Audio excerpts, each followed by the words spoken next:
जय स्वामीनारायण मित्रमैत्रिणींनो, तुमचं स्वागत आहे माझ्या पल्लवी धांडे या यूट्यूब चॅनलमध्ये. तुमचं स्वागत आहे आणि खूप खूप धन्यवाद तुमचे की तुम्ही मला खूप खूप सपोर्ट करत आहात, त्याबद्दल धन्यवाद. तुम्हाला फक्त आज हेच सांगायचं होतं की मी कालच्या दिवशी तर व्हिडिओ टाकलेलाच आहे की प्रिन्सेस कट कटोरी याचा व्हिडिओ केलेला आहे, पेपर कटिंग फक्त. आणि आता उद्याच्या दिवशी करणार आहे, कारण आज मी ब्रेक ठेवलेला आहे. आज रविवार आहे, त्याच्यामुळे आज काहीच करायचं नाही. आज दोन्ही बापले का घरी असतात, त्याच्यामुळे फक्त थोडा वेळ मला 10-15 मिनिटाची रील बनवायची आहे आणि बंद करायचं आहे बस. आणि तुम्हाला फक्त हेच सांगायचं होतं की तुमच्या सपोर्टमुळे माझी इन्स्टाचं पण आणि यूट्यूबचं पण खूप छान चॅनल ग्रो होत आहे आणि त्याबद्दल खूप खूप धन्यवाद. फक्त एवढं सांगायचं की तुम्हाला काही करायचं असेल तर त्यासाठी आपण स्वतः जबाबदार असतो की आपल्याला करायचं आहे, कधी करायचं आहे. आता माझे आज 910 झालेले आहे सबस्क्रायबर्स. मी आता बघितले होते तर 910 झाले होते सबस्क्रायबर्स आणि आता वाढले असतील, काही सांगता येत नाही. पण आपण जर काही ना काही करत असलो ना तर भगवंत आपल्याला नक्की साथ देतो, मात्र एवढं नक्की. आज मी करता खूप दिवस झाले, आता 3 वर्ष झाले यूट्यूब चॅनलचं चालू करून, पण त्याच्यावरती मी काहीच प्रयत्न केला नाही तर टाकायचा की आपण काहीतरी बनवू, काहीतरी टाकू. एवढं स्किल असल्यावर सुद्धा मी माघारी घेत होती की लोक नाव पाडतील आणि लोक काय म्हणतील की हे काय बी करत असते. पार्लरचं तर करते, दुसरं पण काही ना काही करतच असते. पण जो करत असतो ना हे त्याला समजत असतं की हे कशासाठी करत आहे आणि कशासाठी नाही करत आहे. आज त्याच्या आधी तर मला सर्व सपोर्ट्स आहे माझ्या पप्पांचा की तू काही पण कर, तुला जे आवडलं ते कर, पण सत्य आणि नीतीनं वागून कर, बस. बाकी दुसरं काहीच नाही. आता तुम्हाला सांगायचा फक्त एकच हेतू आहे की काही ना काही करत राहा, रिकामं राहू नका. आणि आधीच्या दृष्ट्या आधुनिकता एवढी वाढलेली आहे की तुम्हाला मोबाईलमध्येच सर्व काही शिकायला मिळतं आहे. तुम्हाला काही पण शिकायचं असो, तुम्हाला सर्व काही यूट्यूबमध्ये आहे. यूट्यूबमध्ये नसलं तर गुगलवर चेक करा, गुगलवर पण आहे. आणि ते नाही तर आता ChatGPT आलेलं आहे, तर ChatGPTमध्ये पण खूप शिकायसारखं आहे. तुम्हाला जे नाही आलं ते तिच्यामध्ये टाका, तुम्हाला त्याचं मिनिंग समजेल, तुम्हाला त्याचं काही ना काही समजल्याशिवाय राहणार नाही. आता मला पण शिकता आता 3 वर्ष 4 वर्ष होण्यात आले, तेव्हा मी यूट्यूब चॅनलचं सर्व चालू केलेलं आहे. इंस्टाग्राम तर चालूच आहे, पण कोणाचा सपोर्ट न घेता जे आपण करून दाखवतो ना त्याचा आनंद वेगळाच असतो. आणि तो आनंद तो सांगण्याची गरज नसते कोणाला की कसा असतो तो आनंद. भगवंताच्या कृपेनं खूप काही चांगलं चाललेलं आहे. मी आता 3 महिने झाले कंटिन्युअसली व्हिडिओ अपलोड करत आहे यूट्यूब चॅनलवरती. तर त्याचा परिणाम असा की माझ्या एक रील्स अशा व्हायरल होत आहे. आता मला नाही माहिती की कालपर्यंत मला माहिती नव्हतं की माझी एक रील आहे ती 1,500पर्यंत व्हायरल गेली. आणि एक शॉर्ट्स आहे, तो एक शॉर्ट्स माझा 1,40,000पर्यंत व्हायरल गेलेला आहे. आणि ते मी अजून गुपित ठेवलेलं होतं की असं वाटलं मला की मी जेव्हा काहीतरी थोडंफार अचीव करेल तेव्हा मी हे डिक्लेअर करेल की माझी ती रील आहे, ती रील 1,40,000पर्यंत गेलेली आहे आणि ती पण यूट्यूबची. तर सांगण्याचं फक्त हे आहे की प्रयत्न करत राहा आणि भगवंत यश आपल्याला देतच असतो. आणि कॉमेंट्स आली होती ताईंची की काय नाव आहे त्यांचं, मी हायलाईट करेल त्यांचं नाव, त्यांची ID पण हायलाईट करेल पुढच्या व्हिडिओमध्ये, येणाऱ्या व्हिडिओमध्ये.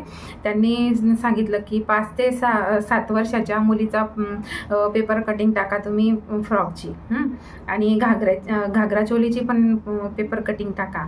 तर त्यांच्या सांगण्यानुसार मी तो व्हिडिओ आता 2-3 दिवसामध्ये करणारच आहे, कारण पुढच्या हप्त्यामध्ये गोकुळाष्टमी येत आहे, गोकुळाष्टमी कालाष्टमी. तर त्याच्यासाठी राधिकाचा गेटअप करण्यासाठी मुलींचा मी तो व्हिडिओ नक्की शेअर करेन. आणि इतक्या सोप्या पद्धतीमध्ये तो व्हिडिओ काय प्रत्येकच व्हिडिओ आमचे इतक्या सोप्या पद्धतीने असतात, तुम्हाला खूप आवडेल. आणि जी सिस्टम असते करण्याची ती पण खूप सोपी पद्धत आहे. जर तुम्हाला ते आवडत असेल तर तुम्ही नक्की कॉमेंट करून सांगा की आपण चॅनलमध्ये काय ॲड केलं पाहिजे आणि काय नाही ॲड केलं पाहिजे. आज रविवार होता म्हणून मला हे बोलायची संधी मिळाली आणि त्याबद्दल खूप खूप धन्यवाद. नाहीतर माझे असेच व्हिडिओ येत असतात की मी कामच करते, हे कामच करते आणि फक्त कामच करते. तर भगवंताला फक्त तेच विनंती करते की भगवंता फक्त मला काम येऊ दे. जर रिकामी राहिली तर डोकं खराब होतं, डोकं खराब झालं तब्येत खराब होते, तब्येत खराब झाली घराचं संतुलन बिघडतं. त्याच्यासाठी एकच कंटिन्युअसली आपलं प्रयत्न राहील की फक्त कामामध्ये राहायचं, चांगलं राहायचं आणि आपल्या मुलाचं चांगलं करायचं, बस. बाकी दुसरं काहीही हेतू नाही. आणि तुम्हाला पण सांगायचं आहे की काहीही आपण रिकामा काही दुसरं न करता घरातल्या घरात राहून आपण काय करू शकतो. तुम्ही शिलाईचं काम आहे, पार्लरचं, तर आता पार्लरचं मला एवढं म्हणजे मनापासून एवढं मी कधी हेच करत नाही की कस्टमर आलेच पाहिजे, नाहीच आले पाहिजे. मला एवढं पार्लरचं आवडत नाही, पण करता करता एवढं हाताला फिनिशिंग येऊन गेली आहे की कस्टमर जरी आलं ना, मी त्यांना अर्ध्या पाऊण तासामध्ये करून मोकळं करून देते. कारण गेले कित्येक वर्ष, 7-8 वर्ष कंटिन्युअसली करत होते. 7-8 वर्ष माझं पार्लर बाहेर होतं आणि बाहेर असल्या कारणामुळे घरामध्ये कसं, घरात असलं तर बायका येतात आणि दरवाजा ठोठवतात, येऊ का, घरी आहे का कोणी, असं विचारतात. आणि बाहेर पार्लर असलं म्हणजे बायका हा विचार करत नाही की असेल कोणी का नाही, डायरेक्टली आत येऊन जातात. तर माझं तसंच होतं. आणि एक कस्टमर, 2 कस्टमर, एक झालं दुसरं झालं, एक आलं दुसरं गेलं, असंच कंटिन्युअसली चालत होतं. आणि ऑफ सीझन राहायचं, त्या ऑफ सीझन पिरियडमध्ये माझे मशीनचे कामं राहायचे. माझे रेंटलसारखं आहे माझं की ड्रेस, ब्लाऊज, नऊवारी पातळ, त्याच्यानं मॅटर्निटी शूटचे ड्रेस, नऊवारी पातळ मी भाड्याने देत असते. आणि ते माझ्याकडे मी दरवर्षी फक्त 2 किंवा 3 पॅटर्न असे तयार करते की ते वर्षभर व्हायरल जात असतात. आणि कधी पण असंच करायचं, आपली एक स्पेशालिटी ठेवायची की आपण जे करतो आहे ते असं परफेक्ट करायचं की ते वर्षभर ट्रेंडिंगमध्ये राहिलं पाहिजे. त्याच्यासाठी मी मागच्या वर्षी एक मॅटर्निटीचा आणि प्री वेडिंग शूटचा एक ड्रेस तयार केला होता. माझा तो 5-6 वेळा भाड्याने पण गेला.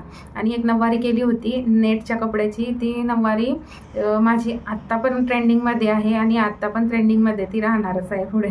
कारण तिचे व्हेरिएशन्स मला इतके आवडले आणि इतके सुंदर दिसतात की ती नऊवारी आपण मागच्या साईडनं, म्हणजे जो काष्टा असतो मागच्या साईडचा, तिकडनं पण घातली तरी ती सुंदर दिसते. आणि फ्रंट साईडचा जो समोरचा जो काष्टा आहे आपला ब्राह्मणीचा, जो आपण घेरा म्हणतो, तो जरी तिकडनं जरी घातला तरी ते व्हेरिएशन चांगलं दिसतं.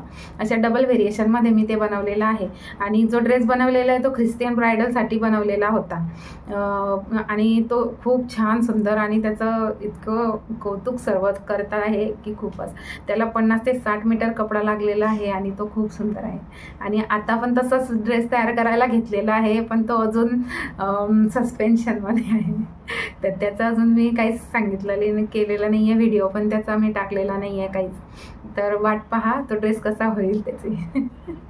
चला आता बाय. जय स्वामीनारायण. आणि सपोर्ट केला त्याबद्दल खूप खूप खूप धन्यवाद. थँक्यू.